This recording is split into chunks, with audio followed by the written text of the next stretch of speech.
Hi everyone, this video is about k nearest neighbors, a simple yet powerful machine learning algorithm. So what does the k nearest neighbors algorithm say?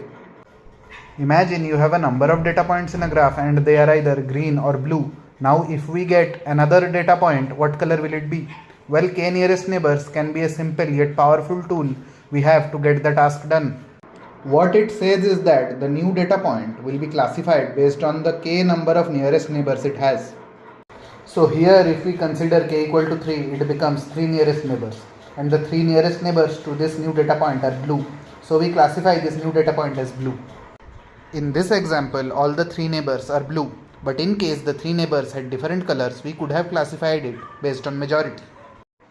This is what k nearest neighbors is basically about. Now k nearest neighbors can be modified as needed. For example, the k neighbors can be given weights based on the distance. We can use scikit-learn to train our own k nearest neighbors model, and that would be really interesting.